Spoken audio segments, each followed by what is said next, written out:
Professor, está gravando? Ah, tá. Está sendo gravado. Então, a gente está na segunda aula e nós agora vamos finalmente, depois de uma introdução, ainda de modo introdutório, vamos começar a ver um pouco mais o autor que vai guiar as nossas descobertas, nossas discussões. É um autor, como vocês viram, coloquei um texto dele que se chama Fenomenologia da Percepção. Ele tem um outro texto que se chama O Primado da Percepção. O último livro dele se chama O Visível e o Invisível. É alguém que gosta de olhar, como Aristóteles no começo da metafísica. Né? Também como um artista. Também como ser humano. Todo mundo gosta de ficar de bobeira olhando.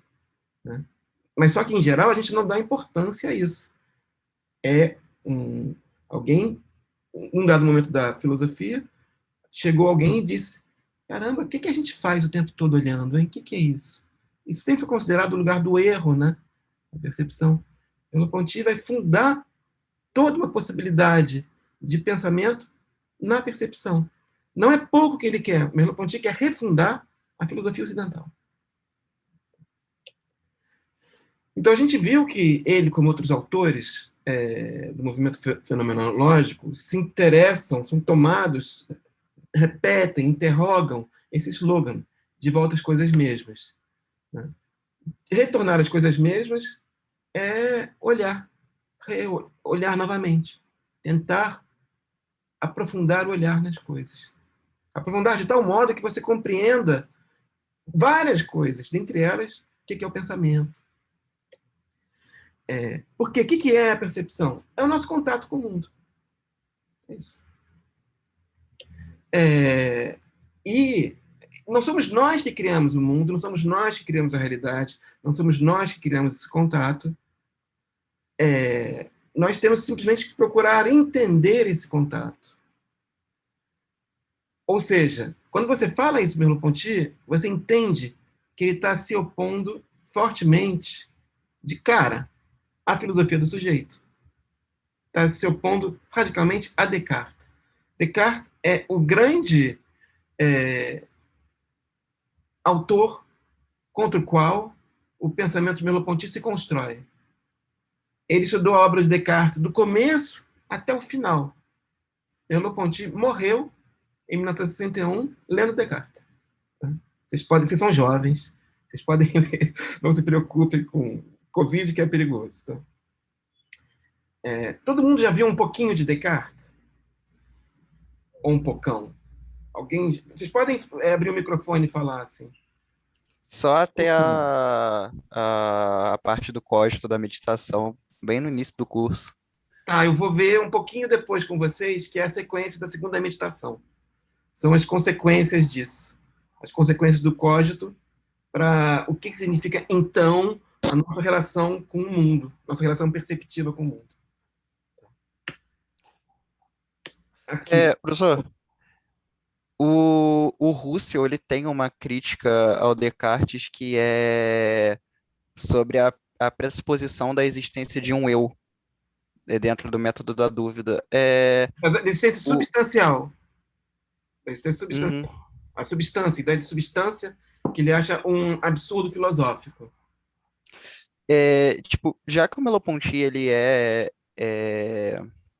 dessa praia? aluno, Aluno não, ele escreve 50 anos depois. mas é da tradição. É dessa tradição. É dessa tradição. Como que vai se dar essa relação do Merleau-Ponty com a obra direta do Descartes se o Russell ele tem uma crítica bem ali no fundamento da obra, logo nas primeiras meditações? Olha só, o Merleau-Ponty é duplo isso, porque, como eu falei para vocês, filosofia francesa, na minha interpretação, é algo que nunca existiu. A filosofia francesa passou a existir com Merleau-Ponty e vai mais ou menos até Derrida, Badiou. É uma coisa que é iniciada mais ou menos por Merleau-Ponty, antecipada por Bergson. É um evento de uma duração meio curta. E para que isso pudesse acontecer, o Merleau-Ponty teve que sair da tradição acadêmica francesa. que era ler os autores obscuros. Então, ler Russell, ler os alemães, foi uma tomada de... foi abrir as janelas, se esperar. Tá? Então, a primeira relação com Russell é ar. Tá? A segunda relação com Russell é Russell, ele quer reencenar o movimento cartesiano de uma fundação radical. O Descartes ele quer colocar por terra todo o passado. Russell, em seus cursos, dizia que a seus alunos que não fizessem recurso a nenhuma doutrina filosófica, esquecessem todo o passado e tentassem pensar o que estão analisando. Merleau-Ponty é outra história. Merleau-Ponty, o que é Descartes para esse Merleau-Ponty? É o início da escola francesa. Então, é algo que ele quer manter e que ele quer transformar.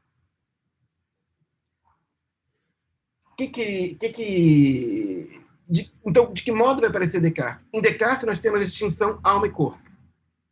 Desculpa. Nós temos as duas substâncias. Substância pensante e substância extensa. Alma e corpo.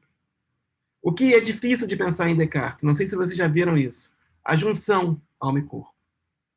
A correspondência do Descartes com a princesa Elizabeth é justamente a propósito disso. A princesa Elizabeth fica o tempo todo falando, ok, o código, tudo bem. Agora, o que é um ser humano? Ser humano não é código, tá? O humano tem carninha, ser humano xinga, ser humano erra. E Descartes diz que a filosofia dele não consegue dar conta disso. Ponto. A obra do Merleau-Ponty procura se inserir nessa obscuridade da junção alma e corpo. Por isso que ele vai discutir Descartes. Ele vai procurar mostrar como que Descartes, ao falar da alma, dependia de um corpo. Ele vai procurar mostrar em que medida que Descartes seria atravessado por potências do mundo que ele não consegue dar conta em seus discursos. Eu respondi um pouquinho, Pedro? Sim. Tá. Bom, mas, inicialmente, Descartes é alguém contra quem ele se opõe. Por quê? Se ele não se opusesse, a filosofia contemporânea seria a continuidade da filosofia moderna, não haveria diferença. Ele vai se opor à filosofia do sujeito, com seu primado da dúvida, uma dúvida particular, uma dúvida que é negação. Normalmente, quando você fala com dúvida, é um talvez, né? É uma inquietação, é uma angústia. A dúvida na filosofia moderna não é nada disso, não é uma dúvida espontânea, é uma dúvida hiperbólica, uma dúvida construída, é um ato da vontade de negação. Então, o texto, a dúvida de Cézanne, não tem nada a ver com a dúvida cartesiana. É a dúvida que a gente tem na vida. Você quer ou não quer? Como é que é? Quer me namorar ou não quer? Quer fazer greve ou não quer? São essas coisas, esses impasses, essa diversidade da vida. Tá? E um critério muito claro, que é o critério que permite que você determine algo de maneira recortada. É algo claro e distinto. Eu vejo isso bem claramente e vejo que isso não é outra coisa. Como é que é a nossa vida? Não é só quando a gente volta da festa 3 da manhã na Lapa que tudo é confuso. É o tempo todo. Merleau-Ponty está querendo pensar a região mista da nossa vida. É muito fácil você fazer filosofia sobre o princípio da não contradição, sobre coisas super certas, super recortadas. Difícil é fazer sobre essa coisa toda que é a nossa vida. E é essa tentativa da fenomenologia. Merleau-Ponty sabe que as nossas percepções são confusas, a gente se confunde o tempo todo. Por exemplo, isso vira um argumento que Descartes vai utilizar. Ele vai dizer que, como as percepções são confusas, percepções corporais, o conhecimento deve corrigir a percepção. Vamos ver ele falando na segunda meditação, depois da parte a que o Pedro se referiu, a descoberta do cógito, como que, então, esse cógito, que não tem corpo, não tem braço, não tem nada disso, como que ele percebe uma coisa como uma cera. Não sei se vocês já viram o exemplo da cera em Descartes. Eu acho o máximo. Eu discordo, mas eu acho o máximo. Então, tomemos, por exemplo, esta cera. Ele está falando dessa, sabe, quando vocês compram mel e dentro do mel tem uma cera, um troço amarelo, uns favos. É essa cera, tá? Tomemos, por exemplo, esta cera. Foi retirada faz pouco dos favos. Preste atenção como Descartes, que está escrevendo algo contra os sentidos, contra a sensibilidade, escreve de um modo super sensível. É belo. Foi retirada faz pouco dos favos. Ainda não perdeu todo o sabor do mel. Retém um pouco do aroma das flores de onde a recolheram. Sua cor, figura, tamanho são manifestos. Sua cor é amarelo, figura mais ou menos desse tamanho. Figura é uma pedrinha assim. Tamanho é desse tamanho, é desse tamanho. São manifestos. Não tem a mínima dúvida. É claro, distinto, cor, essas coisas todas. É dura, é fria, é fácil tocar e se você bate nela, produz um som. O que Descartes está fazendo? Os 5 sentidos apreendem algo da cera. A visão vê a cor e a figura, e o tamanho. O tato vê que ela é dura e fria. Os ouvidos escutam o som, etc. Está nela presente tudo que parece exigido para que o conhecimento de um corpo seja distinto. Por que eu vejo uma maçã como sendo maçã? Porque eu vejo que ela tem cor de maçã, cheiro de maçã, gosto de maçã, forma de maçã. Né? Os 5 sentidos veem na maçã as características sensíveis associadas à maçã. Descartes vai querer mostrar para a gente que não é nada disso, que a gente está errado, achando que é pela cor vermelha que a gente reconhece a maçã, pelo cheiro de maçã que a gente reconhece a maçã, pelo gosto de maçã que a gente reconhece a maçã. Ele vai querer mostrar, a partir do código, que todas as nossas percepções são erradas. Percepções sensíveis são erradas. São insuficientes. Mas, então, como é que ele vai fazer isso? As meditações de Descartes, na interpretação do querido professor de vocês, funciona pelo seguinte método, o método da fabulação, o método da invenção. Ele tem que ficar criando argumentos, mesmo que esses argumentos sejam do passado, que ele retoma e faz um sampling e coloca, mas ele tem uma criatividade para inventar histórias e encadeá-las. Então, pega pega essa cera e derrete. Aproxima do fogo. O sabor desaparece. O aroma não tem mais. Virou cera derretida. A cor muda. Não é mais amarela, é transparente.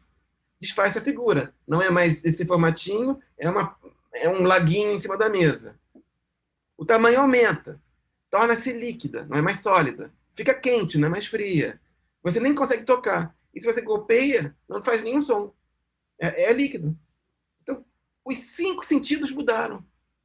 Você tinha cera dura, você via de um jeito, por cada um dos sentidos. A mesma cera, você derreteu. A mesma cera, você derreteu. E teus mesmos sentidos, cada um deles está vendo outra coisa. É a mesma cera? A mesma cera permanece? Sim, é a mesma cera. Eu simplesmente derreti a cera. Então, sim, permanece. Ninguém nega. Ninguém pensa de outra maneira. É a mesma cera. A cera não virou outra coisa. Não virou uma vaca, um foguete. O que havia de tão específico na cera que a gente compreendia distintamente, como sendo a mesma cera? Não era nada dos sentidos. Porque tudo sensível mudou na cera. Eu continuo achando que é a mesma cera. E tudo sensível mudou. A cor mudou, o cheiro mudou, o som mudou. Ele é forte, Descartes. Pois tudo que caía sob o gosto, ou o olfato, ou a vista, ou o tato, ou o ouvido, se modificou. E a cera permanece. Talvez fosse... O que permaneceu na cera? De que modo que identificava ela? Isto é, a cera não era a doçura do mel, a cera não era a fragrância das flores, não era a alvura, a figura, nem o som. Mas um corpo. Quando a gente estuda física no colégio, dá um corpo de massa m, posição p, velocidade v. É um corpo. Que o professor no quadro desenha um pontinho assim. Um corpo que há pouco era assim e agora é assado. O primeiro é que era um corpo. Removendo tudo que não pertence à cera, o que resta? Simplesmente pode ser um corpo. Que ocupa uma posição no espaço e pode mudar. Tem um formato, outro. Então, nenhum formato é característico. A cera pode ter formato de estrela do mar, pode ter formato de uma hélice. Isso não importa. O que se deve notar é que a percepção, esse modo pelo qual a gente olha uma cera, nunca foi o que parecia. O que parecia? A gente, quando olha um objeto, quando olha uma cera, parece uma atividade corporal, sensível, né? Você sente o cheiro, você está com fome, sente um cheiro de comida, você, Descartes diz, bobinho. É apenas uma inspeção da mente. É aquilo que conceitualmente eu apreendo. O que se manteve entre a cera sólida e a derretida foi o conceito de cera. É por isso que a gente reconhece. A filosofia, o conhecimento em filosofia é um conhecimento conceitual que não depende dos sentidos. Descartes está marcando sua posição, mas está explicitando o que é a tradição ocidental, de modo geral. Pergunta, esse argumento é válido? Aparentemente é válido, porque é Descartes, né? Mas, em geral, a gente tem que... Inicialmente, a gente fica convencido, como é que eu vou refutar Descartes? Eu adoro dar aula de Descartes, porque Descartes fala tudo aquilo que eu discordo, e que muita gente boa discorda. Né? Que a percepção sensível não existe, que Deus existe. Eu adoro fazer prova de ciência de Deus em Descartes. Você fica vendo os ateus fazendo uma carinha assim, torturada. Não consigo recusar Descartes. Bom, eu vou tentar mostrar que não é válido para Merleau-Ponty. Então, é um modo de responder também a questão do Pedro. Qual é a relação de Merleau-Ponty com Descartes? Descartes coloca um problema. Essencialmente, a filosofia moderna coloca problemas que a filosofia contemporânea consegue abrir portas. Né? O Wittgenstein, em Sobre a Certeza, ele fala assim, não, a gente tem que tentar ajudar a mosca a sair da garrafa que aprisiona moscas. Né? Você tem que tentar encontrar uma saída. O visível e o invisível de Merleau-Ponty. Eu resolvi pegar esse texto só porque eu acho sensacional a escrita do Merleau-Ponty. Aparentemente, não parece que está respondendo, não, tá? Diante de uma aparência perceptiva, não sabemos apenas que ela pode em seguida se romper.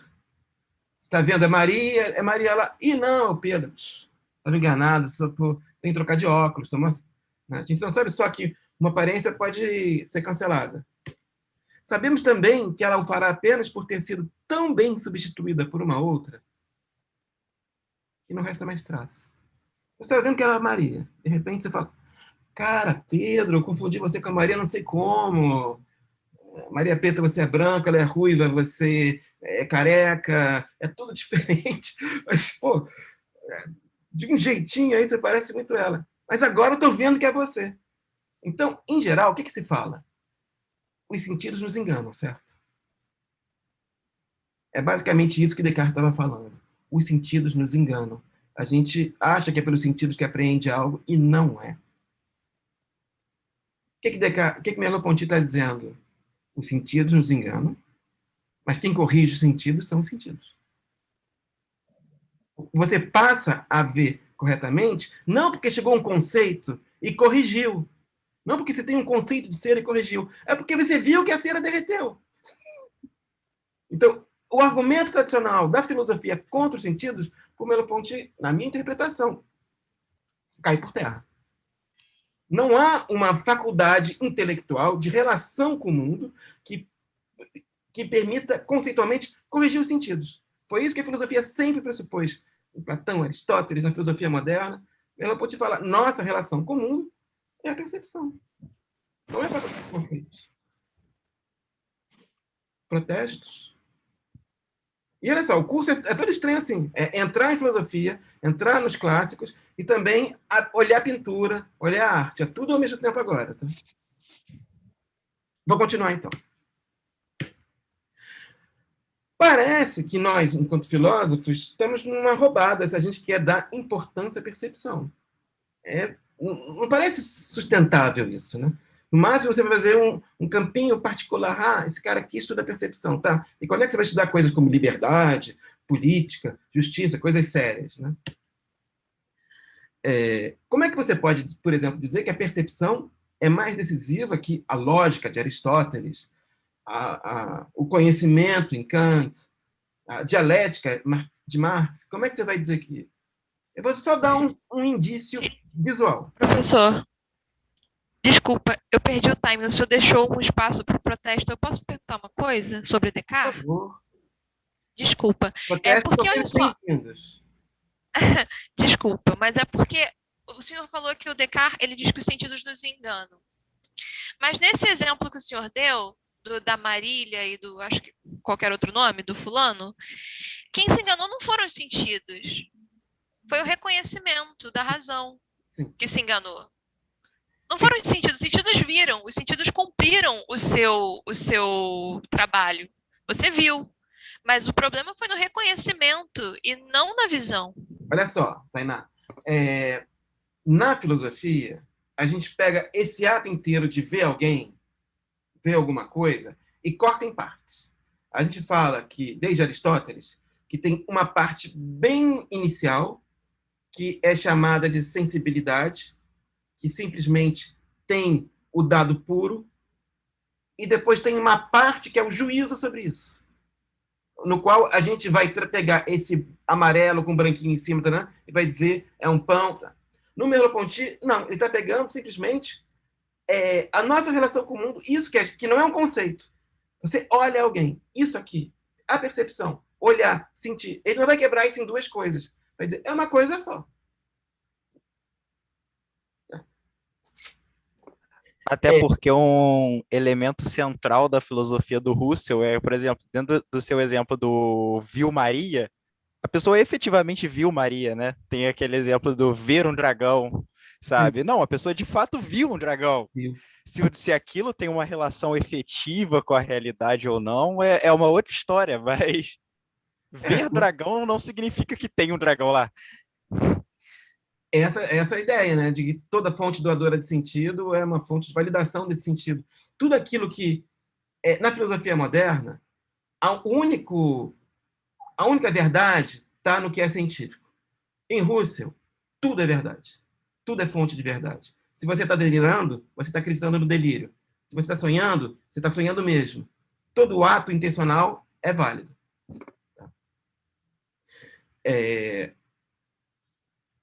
Então, eu vou dar só um exemplo para mostrar que, de algum modo, todo o nosso conhecimento, cérebro, depende da percepção. Eu não vou falar muito, não, vai ficar mais enigmático, tá? São duas imagens. Isso e isso. É meu argumento, acabou aí. Isso aqui é o quê? São os ensaios de Montaigne. Aí você tem um L, A, lá, plus. Tá tudo bem atochado aí no texto, né? Imagine que vocês sabem ler francês. Tá tudo bem apertadinho. Texto seguinte, escrito 60 anos depois. Discurso do método. Tá mais areado, não tá? Tem mais ar. Tem parágrafo. Esse aqui não tem, estão vendo? E tá assim, olha, na primeira página, première partie. Ele tá fazendo uma estruturação das coisas, tá? Bom, o discurso do método foi o segundo texto publicado em francês com aeração, com salto de parágrafo, tá? O primeiro foi de um amigo do Descartes, um escritor, que era amigo dele, meu Deus do céu, Gré de Balzac. Então, era uma turminha. Então, você está no discurso do método para bem conduzir a razão. Você tem o critério da clareza e distinção. Como é que vão entender meu texto? Se eu escrever assim? Ou se eu fizer mais bacaninha, mais espacejado?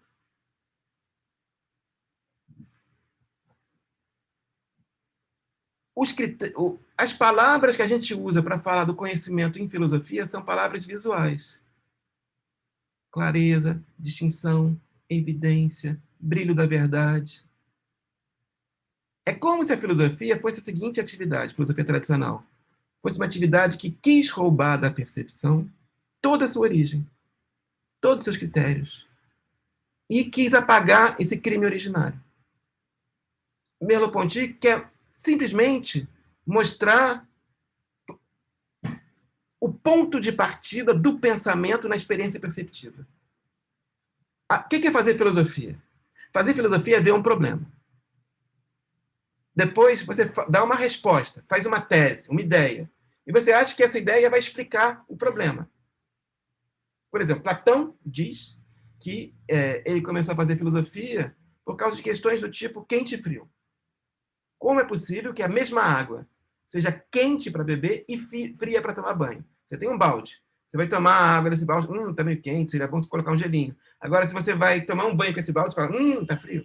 Como é possível que a mesma água seja fria para um caso e quente para o outro? Solução de Platão. O quente e o frio. A ideia do quente e a ideia do frio. Isso aí. Mas com isso não se volta à água. Você sai do ponto de partida, chega no conceito. Qual a ideia do Merleau-Ponty? A gente tem que fazer filosofia, tem que ser partir do ponto de partida, a percepção, e se aprofundar nele. E não negar esse ponto de partida, postulando uma segunda coisa, um outro mundo, uma outra ordem de ideias. Professor, desculpa cortar sua fala, mas, ao meu ver,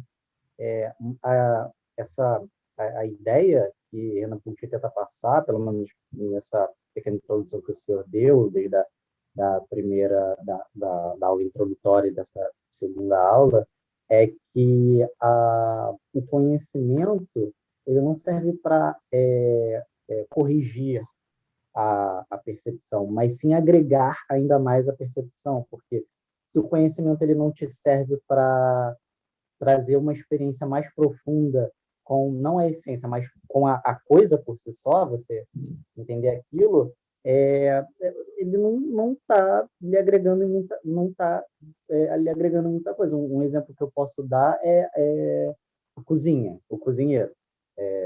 Não sei, você vê todo mundo aqui já deve, obviamente, ter ouvido falar enfim, daquele pessoal lá do MasterChef.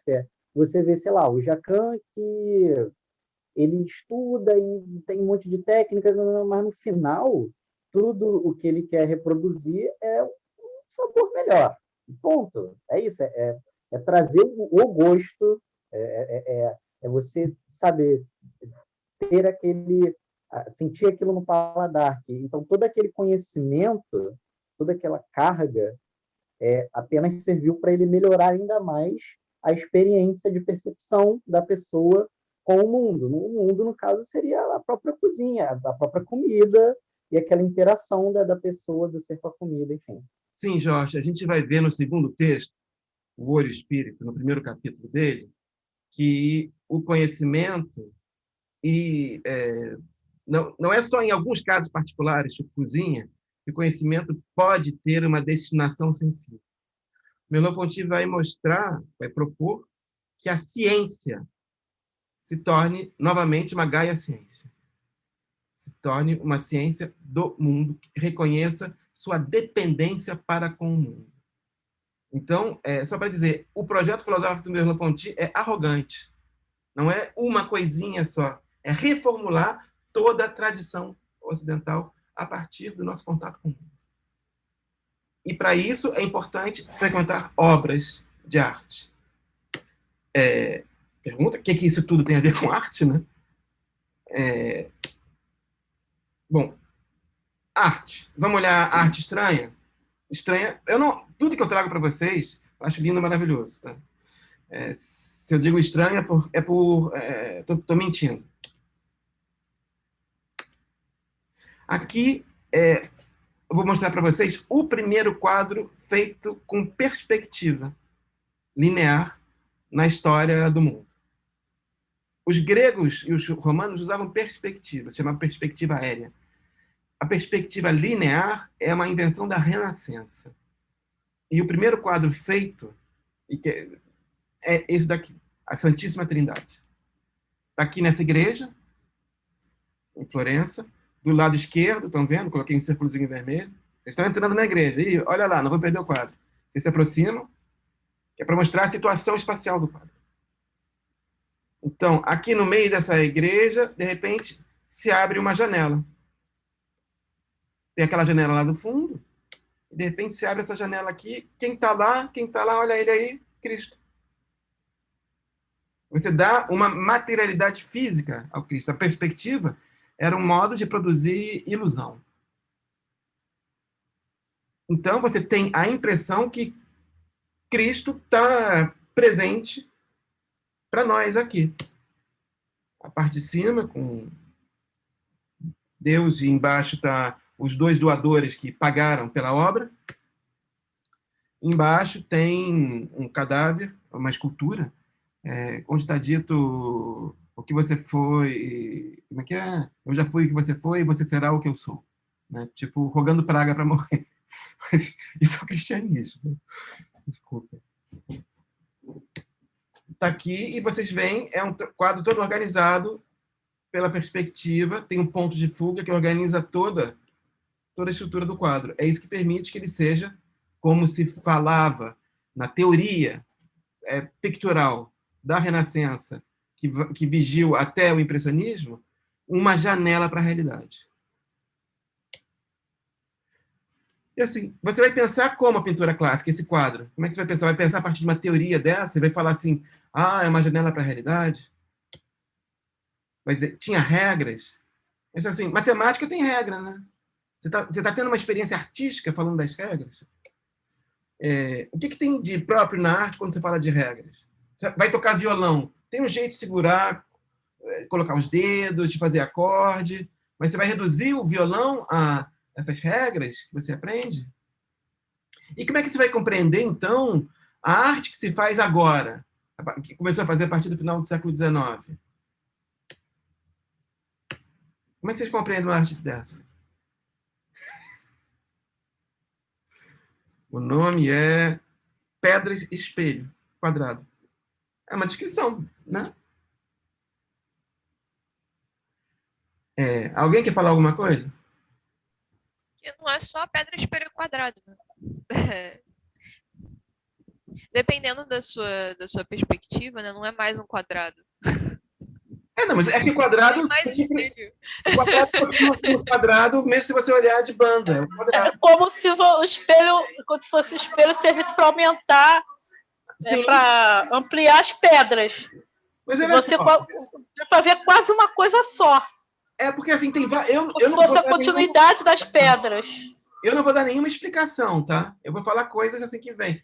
Normalmente, assim, você chega em casa e fala assim, caramba, quem colocou esse espelho aqui no meio das pedras? Tem uma coisa que é dura, que quebra as outras coisas, pedra. Tem outra coisa que é frágil, espelho. Tem uma coisa que é opaca, pedra. Tem uma coisa que brilha, que mostra o mundo, espelho. E aqui tem um jogo entre eles. E esse jogo, ao mesmo tempo, você está juntando algo frágil, como espelho, com pedras. Esse jogo permite que esses espelhos formem um quadrado, desculpa, e que se reflitam entre si, que reflitam as pedras. Tem um jogo de duro, delicado, e está colocado no chão mesmo. Onde é que a gente olha uma obra de arte? Na parede, em pé. Uma obra de arte, geralmente, se mede com o nosso corpo, né? Aqui está no chão. Então, tem toda uma outra maneira de fazer aquilo, de reaprender a ver. Mostrar as coisas de outra maneira. Vocês estão vendo? Eu não estou dando nenhuma mensagem. Eu estou simplesmente falando assim, vamos tentar olhar e ver o que pode... vamos contrariar Descartes? Vamos tentar falar do cheiro da flor, do gosto do mel, né?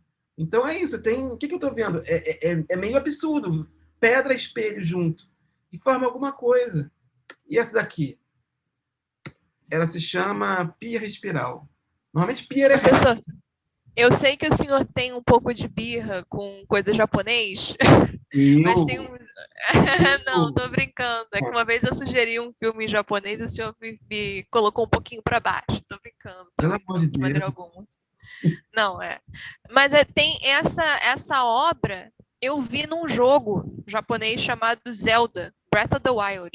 Tem nesse jogo. E quando eu bati o olho, eu falei, caramba, eu não acredito. Eu já conhecia isso, não conhecia nada. Irado. Essa é irada. É muito bonita mesmo. Tem não sei se foi o Pedro que falou sobre design, né?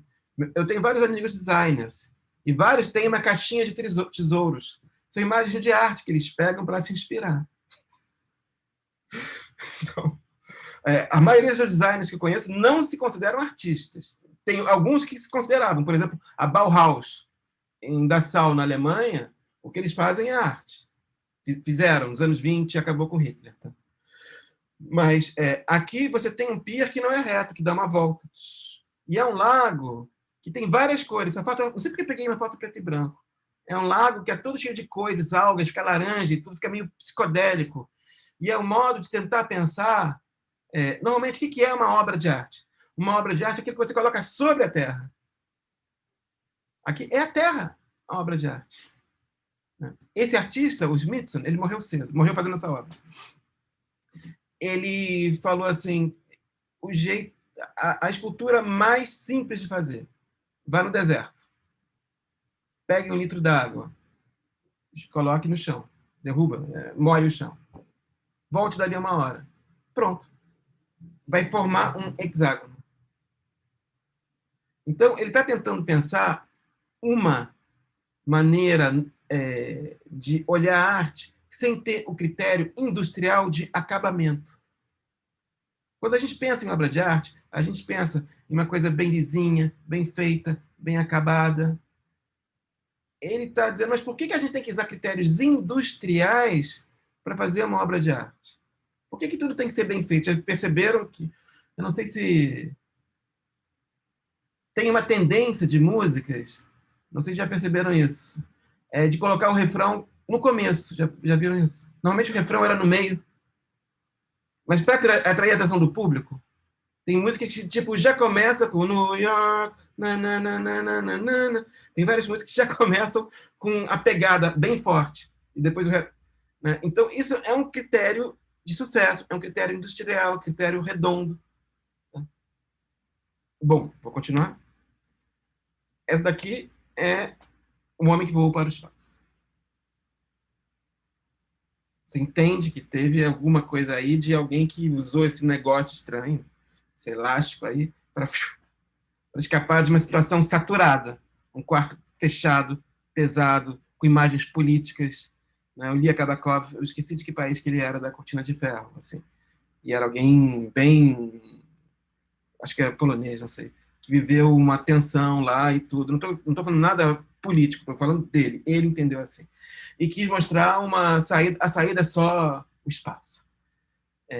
Mas não é isso, não é uma mensagem. Não tem nenhuma mensagem aqui, não tem nenhuma explicação. Tem só uma história, assim, que você conta e ela tem um interesse em falar essas palavras. Então, se você faz teoria em arte, você pode ser um artista chato. Tem artista chato, tem artista que faz teoria sobre arte, sobre a obra dele. Pode ser chatérrimo. Arte, essencialmente, requer, mesmo em obras de artistas que fazem 1000 teorias, um pensamento que não faça violência a ela. Um pensamento que procure se aproximar dela e fazer com que ela fale o que ela tem para falar. Isso é Merleau-Ponty. Então, para Merleau-Ponty começa a escrever nos anos 30, há 90 anos atrás. A filosofia é super acadêmica. Quando a gente pensa na filosofia francesa, você pensa, tem os caras modernos, Deleuze, tudo. Não, mas é que em volta, as pessoas em volta deles eram umas pestes super acadêmicas. Tá? E a universidade francesa conseguiu ganhar deles todos. Tá? Eles não são estudados na França, mais ou menos. Deleuze, Derrida, Badiou é um pouquinho, mas quando ele morrer, vai ter o mesmo destino dos outros. Tá? Porque existe uma tradição científica, né, na academia francesa. Eu estou falando o tempo todo da França, não estou falando do Brasil, não. O Brasil precisa de instituição, na minha opinião. Tá? País que tem muita instituição pode destruir. A gente que não tem quase nada tem que construir. Então, o que é a arte? Enquanto que a filosofia, por exemplo, na época que Merleau-Ponty estudou, não se estudava Hegel. 1920, não estudava Hegel. Por quê? Quem lê Hegel risca estudar Marx. Então, a Universidade Francesa não ensinava Hegel. Para ele, para a geração dele, aquele movimento cultural que era mais arriscado era a arte. As vanguardas. Muitos de nós aqui em filosofia se interessam também por arte, porque a arte faz experimentos, fez coisas muito impressionantes no seu modo de falar do Brasil, no seu modo de fazer apostas, porque a arte não se define por convenções acadêmicas. O que está em jogo nesse movimento da arte moderna, que é tudo diferente, os artistas modernos são os malucos, não é a tentativa só de chocar a burguesia. É tentar falar do mundo como sendo um problema. Então, Merleau-Ponty, basicamente, vai estudar arte para entender a possibilidade do pensamento. Não é um filósofo tradicional que vai, a partir de sua filosofia, explicar a arte. Ele vai tentar entender que possibilidades que se abrem para nós pensarmos o mundo. Então, ele não vai fazer uma estética, não vai fazer um sistema de artes. Ele vai tentar entender o sentido da exploração que a arte passou a fazer do mundo a partir do final do século XIX. Então, ele vai dizer num texto, em presença de um romance, de um poema, de uma pintura, de um filme válidos, de um filme que te marcou, de um filme que você quer falar com os outros sobre ele, teve contato com alguma coisa, algo aconteceu, uma fagulha se acendeu. Algo adquirido para nós, e a obra começa a emitir uma mensagem ininterrupta. A obra está funcionando, está se comunicando. Tem algo lá. A prova que tem algo lá é que a gente começa a querer falar da obra. Mas nem para o artista, nem para o público, o sentido da obra pode ser formulado de outro modo que pela própria obra. A gente nunca vai esgotar a obra, dizendo tal obra é isso, acabou, não precisa ver. As nossas palavras nunca vão matar a obra. Nem o pensamento que a produziu, nem o que a recebe é completamente senhor de si. Ninguém entende plenamente a obra, nem o público, nem o artista. E mais uma última coisa, que vai juntar o sentido da fenomenologia com a arte. Se a fenomenologia foi um movimento antes de ser uma doutrina ou um sistema, vocês não imaginam, em Russell, quem conhece Russell, dizer alguma coisa assim, que a fenomenologia é só um movimento, que ela não forma sistema, que ela não dá para ser precisada, nem Heidegger. Heidegger, dessa época, é um autor puramente conceitual. Isso não é nem acaso, nem impostura. Ou seja, ele está tratando a fenomenologia como uma moda, como algo que surge um movimento cultural que não consegue se definir, mas isso não é uma bobagemzinha. Ela é laboriosa como a obra de Balzac, de Proust, de Valéry ou de Cézanne. Porque pensem num artista que vocês gostam, numa artista, músico. Se vocês explicarem ele inteiramente, vocês vão estar esgotando, aquilo não vai se renovar. Uma obra de arte é laboriosa, ela está sempre reinventando, dando outros sentidos. E a gente não tem vontade de dizer, por relação à arte, você não se define, então você é uma impostura. Ele está tentando pegar essa dificuldade de definir o que é arte. Merleau-Ponty está dizendo, a boa filosofia é também aquela que não consegue se definir o que é filosofia. Pelo mesmo gênero de atenção e de admiração, pela mesma exigência de consciência, pela mesma vontade de aprender o sentido do mundo ou da história em estado nascente. Se você está tentando aprender as coisas, ver o que é esse mundo, entender o surgimento das coisas, como é que você vai fechar já essa tentativa num sentido fechado? Finalmente, vamos falar do curso que a gente vai... Qual é a estrutura desse curso? Quando o Merleau-Ponty estuda arte, não é a arte. É arte no mundo. A arte como problema geral da cultura. A arte é algo sensível. Você olha pintura, você escuta música. E portadora de uma idealidade. Tem sentido lá, tem algo. Tem as duas coisas. Tem visível, tem sensível e ideal. As duas coisas estão presentes. Isso permite compreender essa relação visível-invisível, corpo-alma. Todas essas noções que a metafísica separou estão juntas numa obra de arte. Ela é material e ela é ideal, ela provoca pensamentos, ela provoca ideais. Você, quando vê uma foto política, você tem vontade de levantar o braço, assim, você fica tocado. E é só papel, é só celulose, né? Bom, o modo pelo qual a obra no Merleau-Ponty se faz e que a gente vai percorrê-la é através de uma floresta de referências. Arte, política, ciência, filosofia. Essa noção que a gente fala de pós-moderno, né, que para muitos é algo negativo, para mim não é. Para mim é uma posição filosófica, que o Lyotard define bem, por exemplo.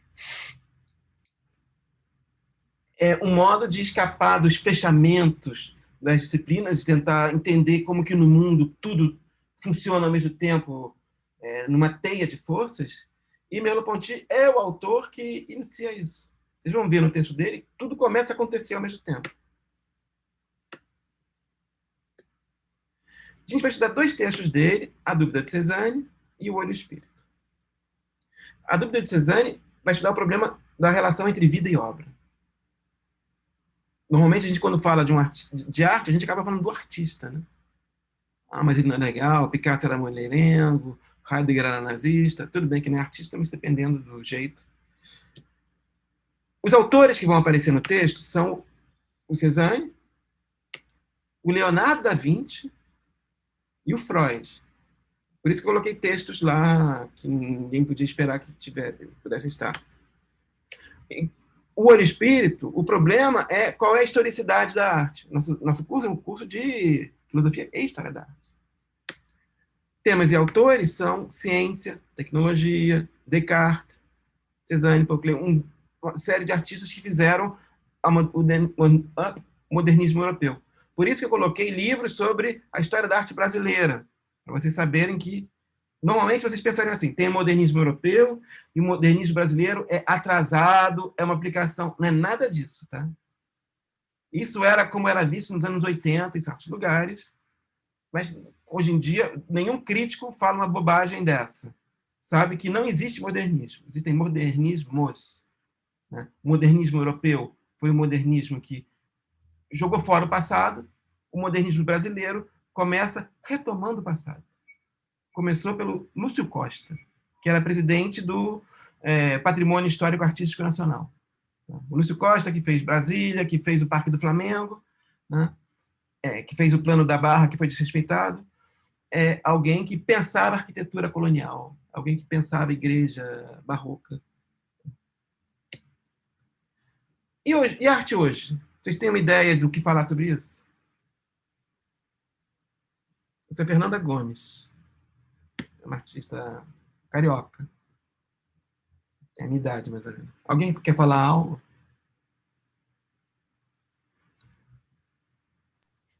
Sobre essa arte ou sobre coisa? Sobre essa aqui. Ah, tá. Então vou me abster. Vai abster. Normalmente é uma coisa sobre quem ninguém fala. Pô, um prego. Parece que o professor é o clichê do professor, né? Que é trazer só coisa esquisita pra gente. É que uma coisa que eu sinto, professor, é que eu não sei, porque eu só estava falando me surpreendeu, porque quando você estava falando do Merleau-Ponty, como ele vai apresentar a arte, eu senti na forma como o senhor falou que a arte, quando você não a conceitua e como ela está sempre viva e como ela sempre significa outras coisas, me parece que ela está fora do ponto da curva de algo que pode ser dito. Me parece que a arte está...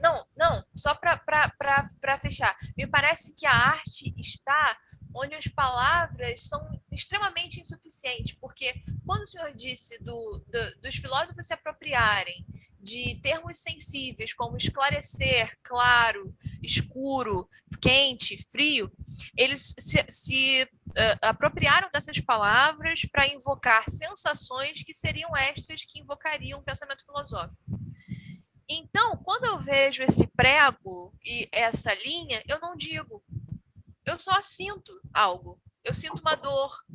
Eu sinto um murro, entende? Eu sinto uma amarração, uma angústia.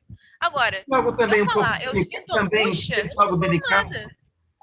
Aí é matemática, é um ponto. Aí é um ponto. Oi? Shirley? Eu vejo como um ponto. Oi? Boa noite, professor. Vejo como um ponto. Olha só, ela falou que não dava para falar, e falou bastante. você agora está falando outras coisas, certo? E quando todos começarem a falar, a gente vai ter uma série de coisas assim ditas. O que eu quero dizer é o seguinte, não é que Merleau-Ponty esteja querendo dizer que não dá para falar. Ao contrário, a gente aqui está começando a ver que dá para falar muito. A questão é a seguinte, não dá para falar de modo definitivo. Em filosofia... Exato, porque a arte muda, assim como a filosofia também muda. Porque, assim, não é da As ideias, a arte também muda. Por exemplo, quando você pensa, qual é a definição do triângulo? Você não vai ficar mudando a cada vez. Triângulo é figura geométrica com 3 lados iguais, ponto. Com 3 lados iguais, não, com 3 lados. Ou cuja soma dos ângulos internos é 180 graus. Você vai fazer uma definição, ponto. Arte, mas assim, quando você fala uma coisa assim, quando você tem alguém fala algo técnico, é algo preciso, ao mesmo tempo, desinteressante. Porque não suscita possibilidade de diálogos. A arte não permite, na visão de Merleau-Ponty, um discurso último final que esgote. Justamente por isso libera a linguagem. Você, quando vê uma obra de arte, você tem vontade de sair falando. Você, quando vê um filme, você tem vontade de conversar. E olha só, aí a pessoa te fala, não é isso não também. Aí vocês ficam lá conversando a noite toda. Mas é importante que vocês não chegaram num acordo sobre o filme? Não. O Kant, na crítica da faculdade de julgar, vai dizer que, diante de uma obra de arte, o entendimento fica numa profusão de conceitos sem se esgotar em nenhum. Fica produzindo uma atividade produtiva de conceitos. Fica falando, sem se esgotar. É isso, quando você vê algo muito legal, você fica querendo falar, olha só, não, mas escuta essa música, vai. Eu acho que talvez vocês não estejam muito animados com isso, mas o que é?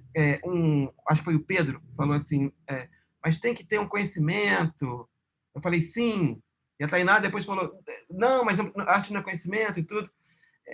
Eu estava querendo falar conhecimento no sentido de você tem que frequentar. Por que um grego julgava bem uma tragédia? Porque ele estava habituado a ver festival de tragédia desde a infância. É algo que a gente frequenta. Por que a gente acha essa obra e outras contemporâneas difíceis? É porque é mais ou menos a primeira vez, a gente nunca vê. É por isso que eu trouxe uma avalanche de imagens para vocês. Então, sem querer dizer que isso é definitivo, claro, eu acho interessante porque é todo delicado, é um preguinho, ao mesmo tempo tem algo de violento também, tem algo de amarrado, e é uma escultura que sai da parede, assim. Prego normalmente é para entrar na parede, isso sai na nossa direção, vai e volta, e é meio mal feito, é só um nozinho, assim. Tem uma coisa delicada no meio de algo tão duro quanto um prego, né? E aqui é uma obra mais conhecida de quem é mais velho, vocês são baby, cheiram a leite, é uma obra do Cildo Meirelles, Desvio para o Vermelho, que é uma sala, agora está em Inhotim, onde tudo é vermelho. Você anda nela. Você fica vivendo o mundo do vermelho. O vermelho é conceito? Não. Mas é alguma coisa? É. Você sente que não é conceito, mas é alguma coisa. E aqui é a famosa peça que gerou polêmica há 2 ou 3 anos atrás. Do cara nu que a menina pegou e tananá, com a mãe. A Besta. Esse cara é um artista plástico e coreógrafo. E ele está aqui diante de uma obra que é uma escultura da Lygia Clark, que ela fez uma série de esculturas chamadas Bichos. Quem quiser pegar o metrô e se arriscar e ir na travessa, livraria da Travessa do metrô Botafogo, lá vende cópias um pouco caras dessas obras da Lygia Clark. Está aqui uma. E você fica dobrando, você coloca em posições. É uma escultura que você muda de posição. Então, ele quis fazer uma performance que fosse mexa o meu corpo como nós podemos mexer essas obras dessa escultura. Aqui você vê alguém fazendo isso. É um trabalho compenetrado. Você está mexendo no corpo de alguém. Você pode machucar. Aí, algum de vocês poderiam falar assim, mas pelo amor de Deus, é pouca vergonha, né? Corpo. Não dá. Eu não queria pegar corpo de homem, tudo, eu sendo homem, não. E aí eu quis trazer umas imagens para vocês. Assim, corpos. Esse é o Alair Gomes, um artista que morreu, esqueci quando, há pouco tempo, era um fotógrafo.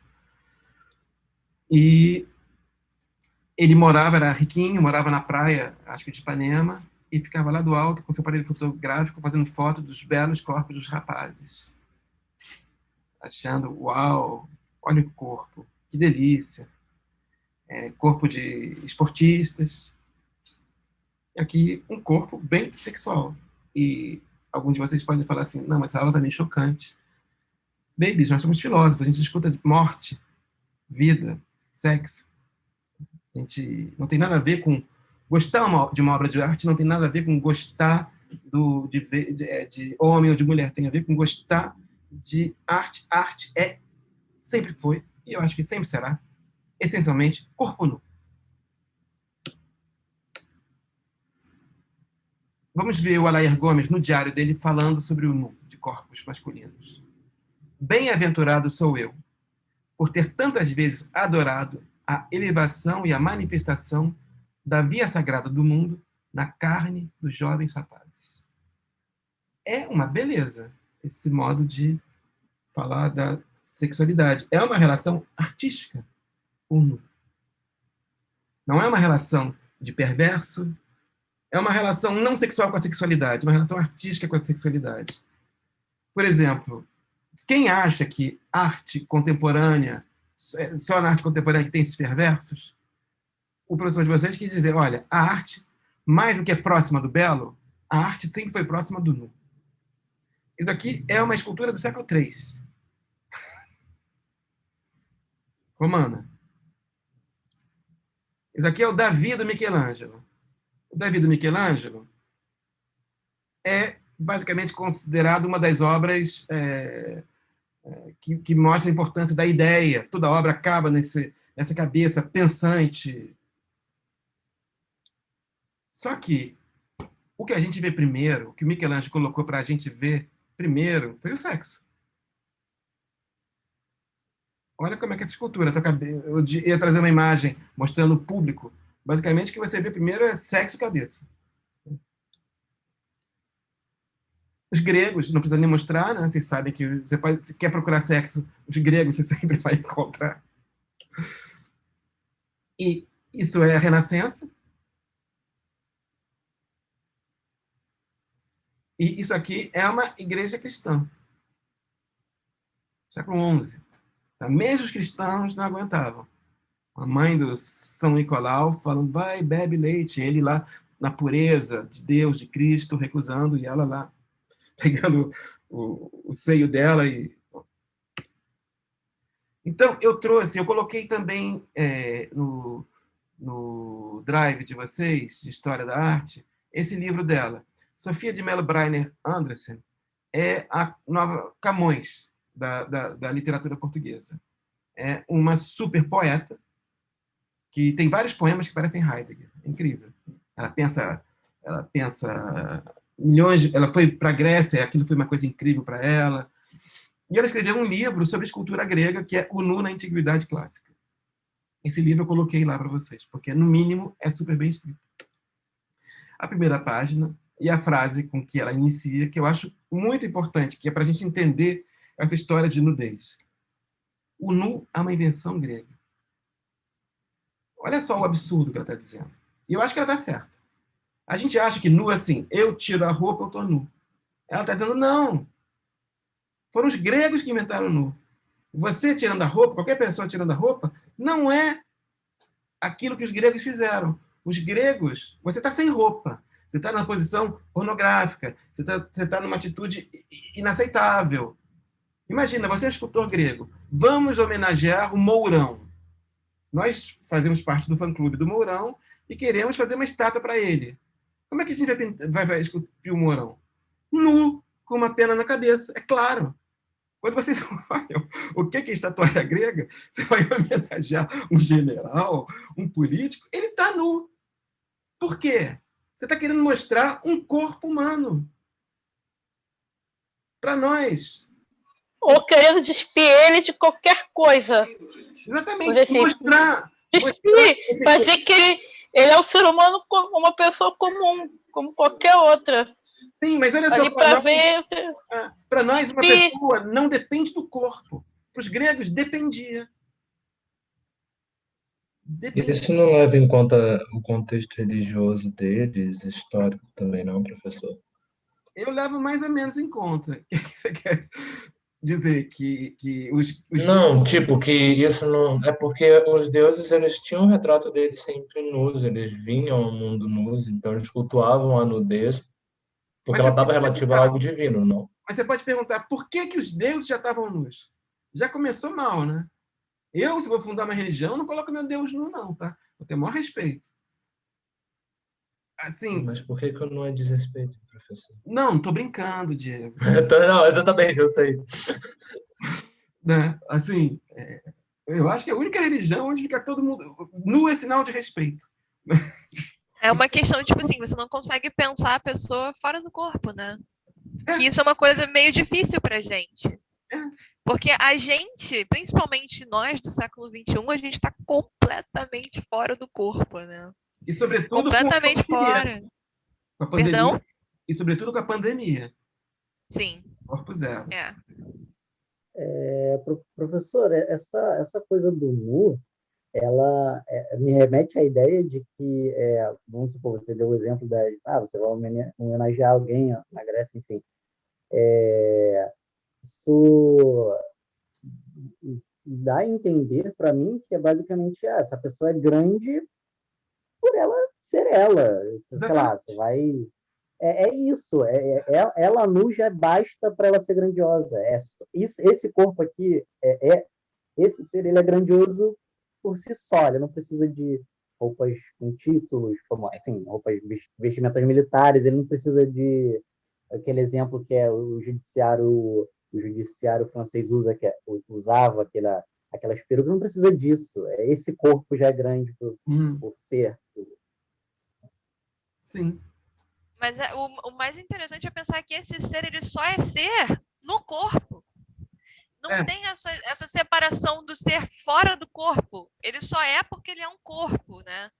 E isso é bizarro, porque hoje em dia a gente tem que fazer um esforço para lembrar que a gente tem corpo, né? Então vamos ler um pouquinho mais aqui. O Nu é uma invenção grega. Ela diz: desde o início, o escultor grego, fundamentalmente, coloca-se não em frente do homem vestido com armadura de guerreiro ou vestes de escravo, sacerdote ou príncipe, mas em frente da nudez do homem em si. O que é, eu acho que foi a Sheila que falou, é um homem comum como todos os outros. Sim, é o que ela está falando. Quando na praia apanhamos uma concha, aquilo que tão profundamente nos toca é isso. A forma que temos na mão é uma forma que não podia ser de outra maneira. É como se na concha estivesse escrito o pensamento do universo. Você vê naquela coisa algo. Como você vê um corpo. É incrível. Então, vocês se lembrem do Alair Gomes. Eu não vou saber citar de memória, mas no Corpo dos Belos Rapazes eu vi esse caminho incrível, cósmico. É a mesma coisa sendo dita aqui.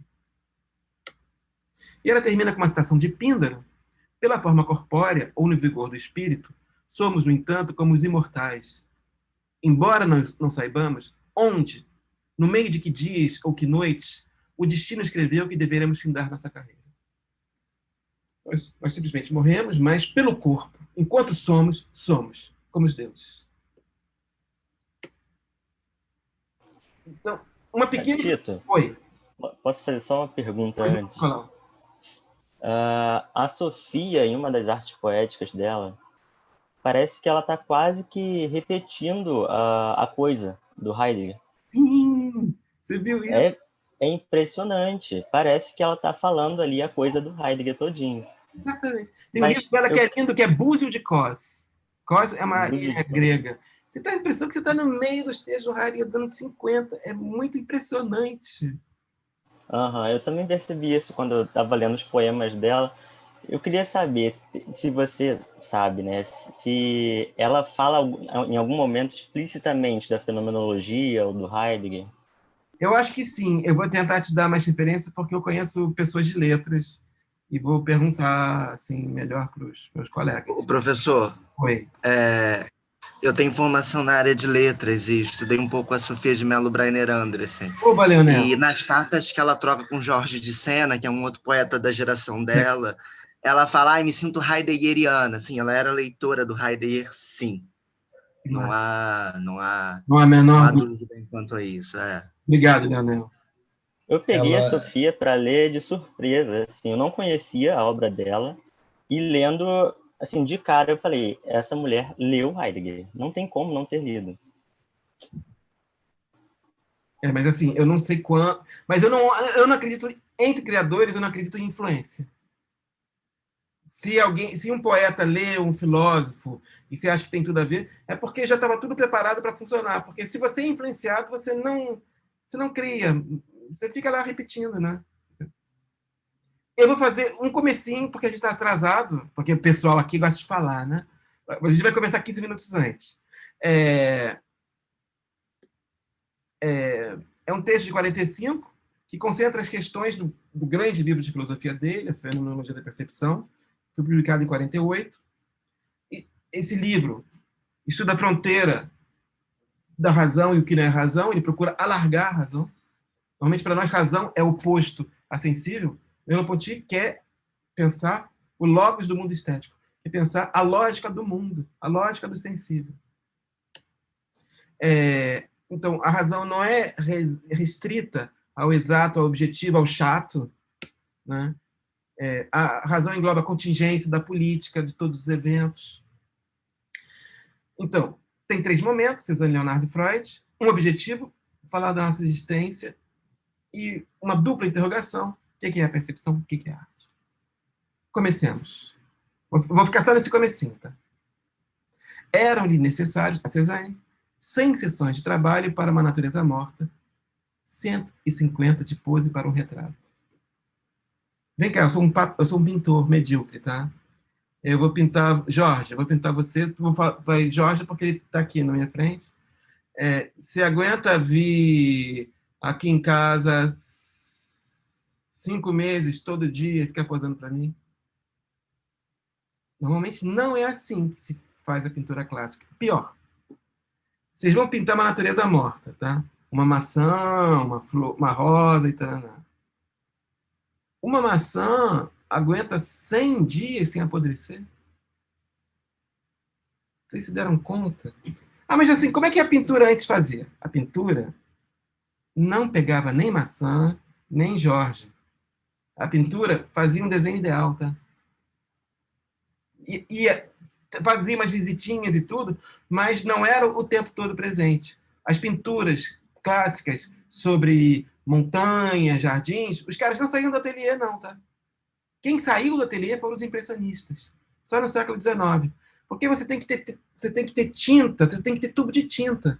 Como é que era a pintura clássica?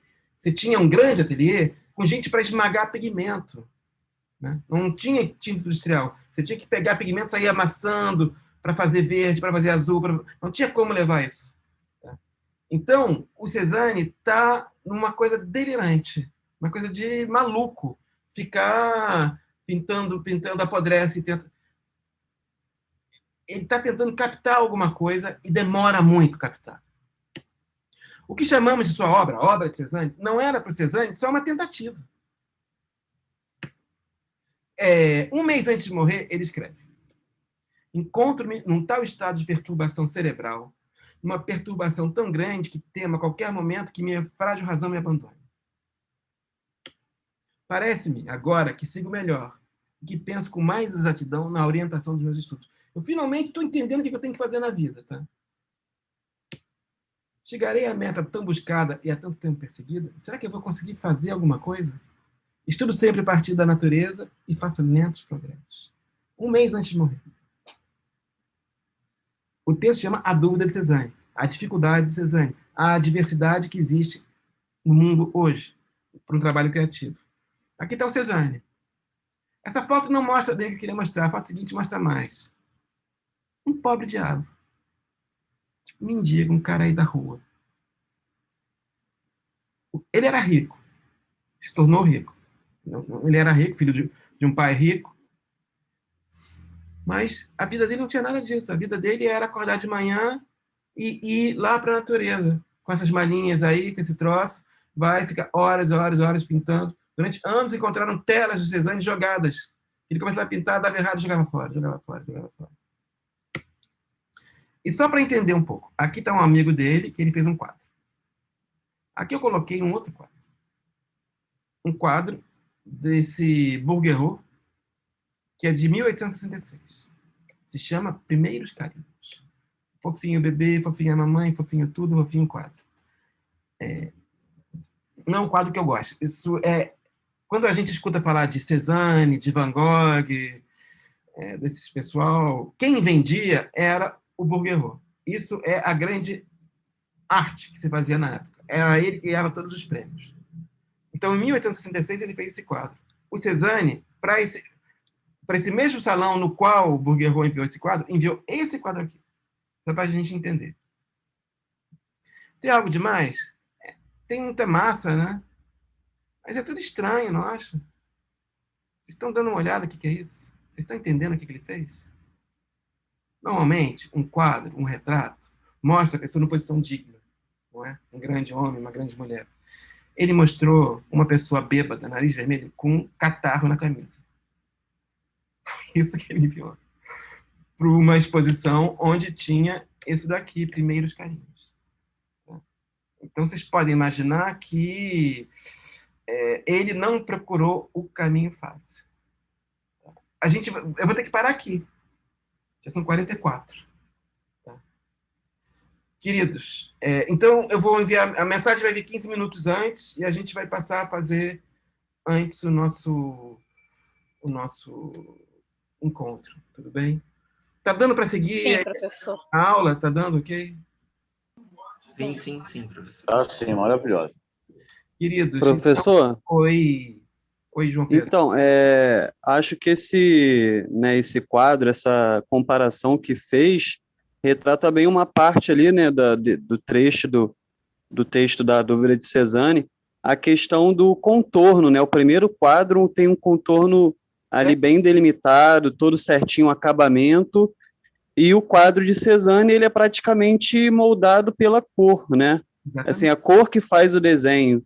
Ali tem um movimento, é totalmente diferente, é uma ruptura que tem mesmo, né? E ficou bem ali explícito isso.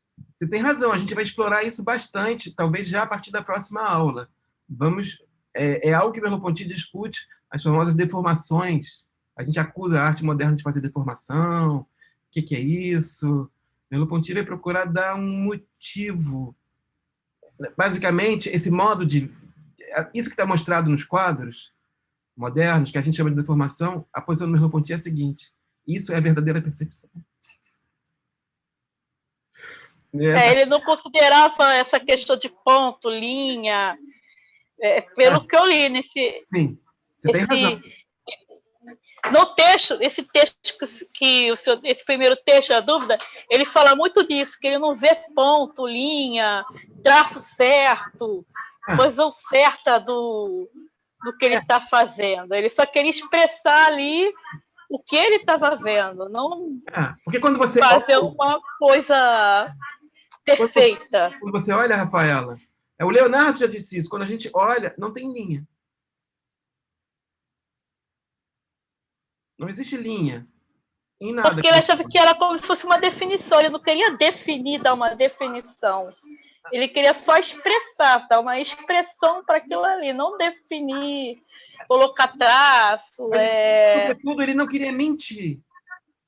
Exatamente, Tem um texto do Derrida que se chama A Verdade em Pintura, que parte de uma carta do Cézanne, que é dizendo: eu vos prometo e vos darei a verdade em pintura. Ele quer a verdade das coisas, ele quer chegar na coisa mesma.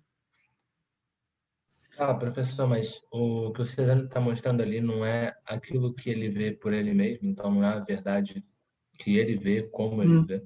Não, ele quer a verdade da coisa. Não é a expressão dele. Não, ele quer a verdade da coisa. A coisa. Ele quer a verdade da maçã, da pedra. Não, ele não quer exprimir uma coisa que tem dentro dele. Não sei onde é que está parado. Não uma coisa que tem É. dentro dele, mas ele está exprimindo a visão dele. De qualquer forma, ele está exprimindo ele a forma quer- como ele está vendo as coisas, não? Não, ele não é kantiano. Não é o ponto de vista do sujeito. Ele quer mostrar a coisa.